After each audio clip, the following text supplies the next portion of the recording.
और जब 12.5 लाख रुपए आपने जीते, तो उस वक़्त फर्स्ट क्या आया माइंड में कि मैं क्या करूँगी अब मैंने इसका? तो ये सोचा है कि मैं बेगर पीपल जो होते हैं उनकी मदद करना चाहूँगी और मेरी मम्मा चाहती हैं, मैं भी चाहती हूँ कि जो दिव्यांग लोग होते हैं उनके जी। लिए हम एक ऐसी धर्मशाला बनाएं जहाँ पे उनको स्कूल मतलब अच्छी शिक्षा मिले।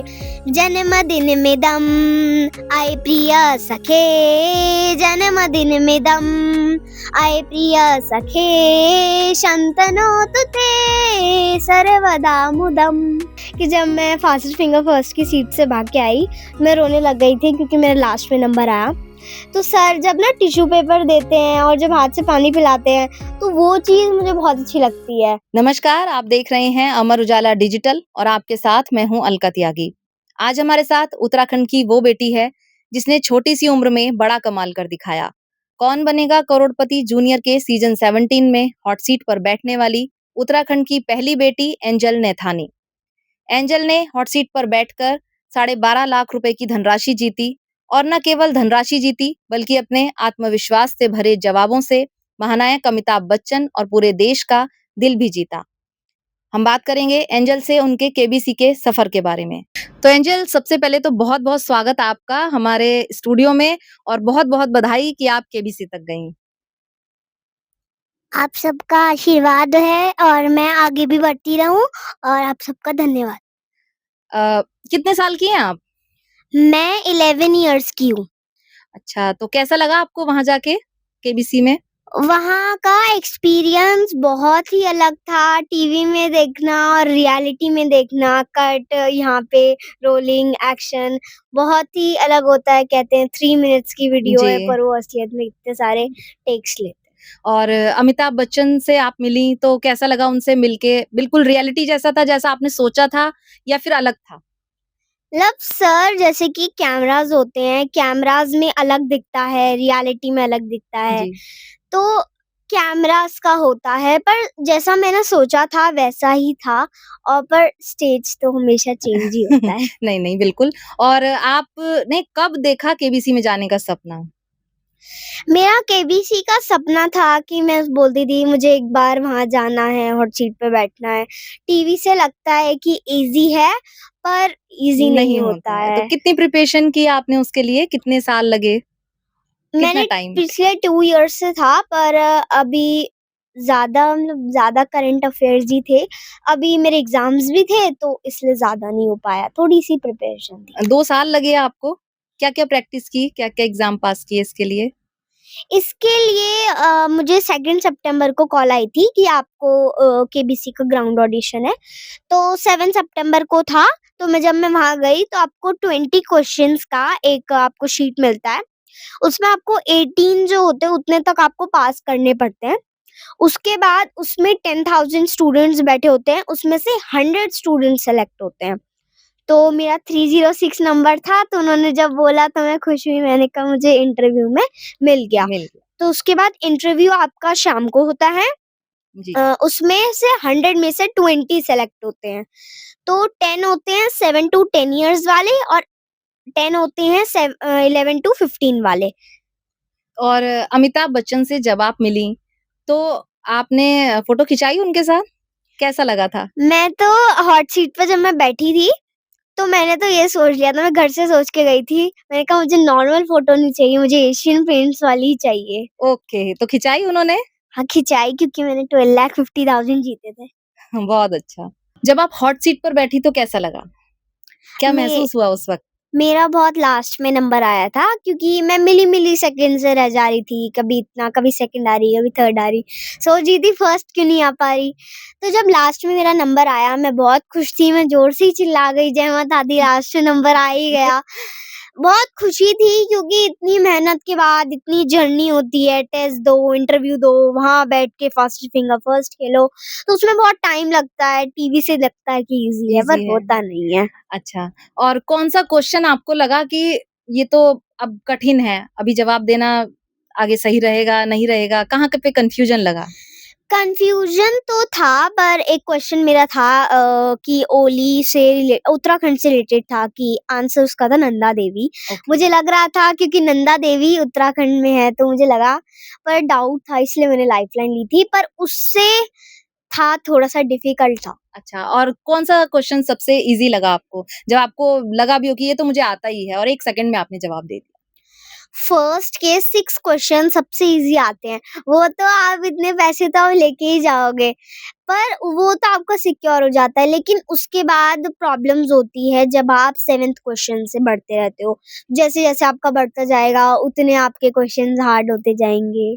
कौन-सी क्लास में हैं आप? मैं 6th स्टैंडर्ड में हूँ। अच्छा, और कौन से सब्जेक्ट आपको पसंद हैं? मुझे 2 ही सब्जेक्ट्स पसंद है, बायो, मैथ्स तो और आए उसके क्वेश्चन्स वहाँ पर? क्वेश्चंस तो उसके आए थे। एक बॉड मास से रिलेटेड था मैथ्स का, कि बॉड मास कौन से सब्जेक्ट का होता है। बायो का भी आया कि कौन सी लीफ होती है जिसमें पार्टीशन नहीं होती, मतलब वो एक साथ होती है जुड़ी हुई, जैसे रोज की होती है, उसकी उसके बेसिस तो बायो और मैथ्स बोल रखा था, तो दिया क्वेश्चन। अच्छा, आप जब वहाँ पर गईं और भी लोगों से आप मिली होंगी, तो मन में डर था उस वक़्त कि क्या होगा, क्या नहीं होगा? मतलब हम अपने ऊपर ही पूरा कॉन्फिडेंस नहीं मतलब कॉन्फिडेंस होना चाहिए, वो अच्छी बात है, लेकिन हम पूरा ये भी नहीं कह सकते, क्योंकि पूरी दुनिया में ऐसे नहीं कि आप ही सारे टैलेंटेड हो, क्योंकि बहुत आप जो मुझे आता है वो आपको नहीं आता, जो आपको आता है वो मुझे नहीं आता। तो इसलिए था कॉन्फिडेंस कि मुझे आना है, पर ये भी नहीं था कि इसको नहीं आना है, मुझे आना है, मुझे ऐसे आना नहीं है। था। ओके। और आप जब ये बात कि केबीसी में आप जा रही हैं, शूट के लिए आपका नाम तय हुआ, तो आपके जो फ्रेंड सर्किल है, स्कूल है, वहाँ पर कैसा रिएक्शन था लोगों का?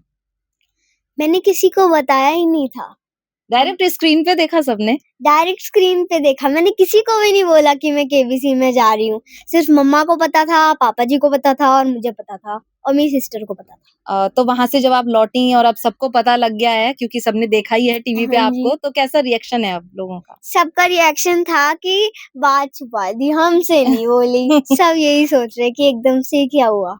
और जब मैं एयरपोर्ट पे पहुँची थी, मुझे लगा था नॉर्मल है, मैं घर में एंटर करूँगी, हो गया बस, टी स्क्रीन पे देखेंगे सब। और पापा जी ने मुझे एयरपोर्ट में ही माला पहना दी। उसके बाद जब हम घर गए, पापा जी हमें कह रहे थे जल्दी-जल्दी करो, क्योंकि बीच में भूया राजा का मंदिर पड़ता है, तो हम बीच-बीच में माथा टेक के जाते थे। तो पापा जी ने कहा कि जल्दी हो रही, जल्दी-जल्दी करो। हम कुछ समझ गए, हमने कहा कुछ तो हो रहा है घर में। तो पापा जी ने लास्ट में बता ही दिया कि घर में ढोल नगाड़े मँगवाए हैं और जल्दी चलो। फिर सबको बताया था पापा जी ने, हमारे गाँव वाले सब आए थे। इतना इतना अच्छा लगा था, सब मालाएँ पहना रहे थे।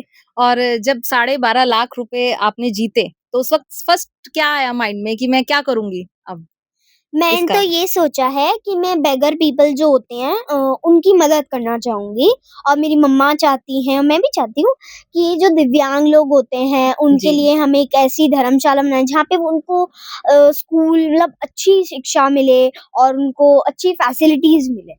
बहुत अच्छा। अच्छा, आपका शो जब हम देख रहे थे तो आपने अमिताभ बच्चन को अपने एक गीत से बर्थडे विश किया था संस्कृत का। आपको संस्कृत पसंद है?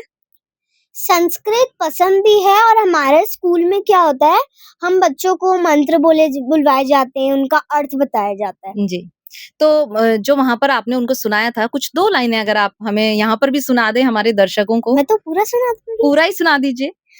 जन्मदिनमिदं अयि प्रिय सखे, जन्मदिनमिदं अयि प्रिय सखे, शन्तनोतु ते सर्वदा मुदम्, शन्तनोतु ते सर्वदा मुदम्, प्रार्थयामहे भव शतायुषी, प्रार्थयामहे भव शतायुषी, ईश्वरं सदा भवतु सार्थकम्, ईश्वरं सदा भवतु सार्थकम्, पुण्यकर्मणा कीर्तिमर्जया, पुण्यकर्मणा कीर्तिमर्जया, जीवनं भवतु सार्थकम्, जीवनं भवतु सार्थकम्। बहुत अच्छा। Thank you. इसका क्या मीनिंग होता है आपने इसका मतलब है जब हम किसी को उनके हैप्पी बर्थडे में बोलते हैं कि हमेशा तुम्हें ईश्वर का आशीर्वाद मिले, तुम हज़ारों साल जियो और सदा खुश रहो। तो जब मुझे कॉल आई कि आप केबीसी में सेलेक्ट हो गए हैं, तो मुझे पता था कि सर का बर्थडे आ रहा है 11 अक्टूबर को। तो मैं सर के बर्थडे के लिए मैंने अपनी सिस्टर को बोला, तो उन्होंने केदारनाथ जी के मंदिर की फ़ोटो बनाई और एक उन्होंने शिव जी और पार्वती माता की। तो वो आप लेकर गई थी साथ हाँ में? जी। जब आपको केबीसी से फर्स्ट टाइम कॉल आई कि आपका सिलेक्शन हो रहा है उसमें, तो सबका कैसा रिएक्शन था घर में? आपका और सबका? सबका रिएक्शन बहुत खुश था, स्पेशली मेरी मदर, वो रो गई थी कि इनका नंबर क्यों नहीं आ रहा है। पर पापा जी फुल कॉन्फिडेंस में थे, पापा जी को पता था कि एंजल का नंबर ज़रूर आएगा और मैं भी थी, मैंने कहा मेरा नंबर ज़रूर आएगा क्योंकि मैंने अच्छे से करा है। फिर मुझे कॉल आई थी, हम रेस्ट कर रहे थे, तो हमारी कॉल आई, उसके बाद सब बहुत खुश थे, मम्मी तो मंदिर में ही बैठी रहीं। अच्छा, और अब जब आप वहाँ से धनराशि जीत कर आ गई हैं, तो अब आगे का क्या प्लान है आपका? दोबारा जाना चाहेंगी केबीसी में? अगर मुझे बुलाए ना तो मैं जा लूँगी। प्रैक्टिस कर रही हो अभी भी? कंटिन्यू है या अभी ब्रेक कर थोड़ा दिया है? ब्रेक करा है अभी मैंने। अच्छा, आप जब अमिताभ सर से मिली रियल में सामने, तो सबसे अच्छी कौन-सी बात लगी आपको उनमें? मुझे सर में ये बात अच्छी लगी कि सर के सामने कोई भी बैठा या बैठी हो, सर उसे इतना कंफर्टेबल कर देते हैं कि उन्हें लगता ही नहीं है कि वो अमिताभ सर इतनी बड़ी हस्ती है वो, उनके सामने बैठे हैं। और आपकी कौन-सी बात उन्हें सबसे अच्छी लगी जिस पर वो हँसे भी हों और आपको बहुत सराहा भी हो? मैंने एक श्लोक गाया था जो मैंने अभी जी। थोड़ी देर पहले गाया, तो सर उससे बहुत खुश हुए, सर ने ताली बजाई, तो मुझे अच्छा लगा कि सर किसी मेरी बात से सर खुश हुए। और मुझे सर की एक और बात अच्छी लगी कि जब मैं फास्टेस्ट फिंगर फर्स्ट की सीट से भाग के आई, मैं रोने लग गई थी क्योंकि मेरा लास्ट में नंबर आया। तो सर जब ना टिश्यू पेपर देते हैं और जब हाथ से पानी पिलाते हैं, तो वो चीज़ मुझे बहुत अच्छी लगती है। तो आप बड़े होके क्या बनने का प्लान है आपका? मेरा मम्मा चाहती हैं मैं आईएएस ऑफिसर बनूँ और मैंने साइंटिस्ट और जज एज़ अ ऑप्शनल रखा है, पर मैं बड़े होके देखूँगी मैं किस चीज़ के लिए कैपेबल हूँ, तो मैं वो बन जाऊँगी। अच्छा, तैयारी कर रही थी तो किसको श्रेय देना चाहेंगी आप केबीसी में जाने के लिए?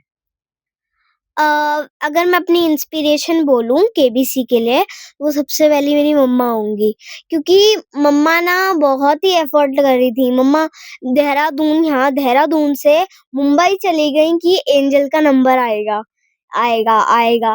तो उसके लिए मम्मा को इंस्पिरेशन और डेडिकेशन देना चाहूँगी। अच्छा एंजल, हम एक ये बात ज़रूर पूछना चाहेंगे, आपका नाम तो बहुत ही अच्छा है, किसने रखा था? यही बात केबीसी के मंच में थी, सब इसी बात पे हँस रहे थे। तब कन्फ्यूज़न मेरे पे क्रिएट थी कि किसने रखा मेरा नाम, हमारा घर भी कन्फ्यूज़न से था। तो अभी रिसेंटली मेरे मामा जी का कॉल आया, उन्होंने देखा स्क्रीन पे, उन्होंने कहा कि मैंने रखा था नाम वहाँ पे क्योंकि जब मैं बॉर्न हुई थी, तो उन्होंने बताया कि मम्मा मुझे बहुत अच्छा मान रही थी, इसलिए उन्होंने मेरा नाम एंजल रख दिया क्योंकि वो भगवान जी के दूत होते हैं। बहुत अच्छा, तो अभी आपका कन्फ्यूज़न दूर हो गया हाँ कि जी, आपका नाम किसने रखा? हाँ जी। चलिए बहुत अच्छा। मैं एक और बात बोलना चाहूँगी कि जब मैं केबीसी की तैयारी कर रही थी, करंट अफ़ेयर्स जो होते हैं, तो मैंने अमर उजाला भी पढ़ा, तो उससे बहुत सारे करंट अफ़ेयर्स आए, तो मैं उन अमर उजाला को भी बहुत थैंक यू देना चाहूँगी कि उनके जो करंट अफ़ेयर्स थे, वो वहाँ आ गए और मुझे हेल्प मिल गई।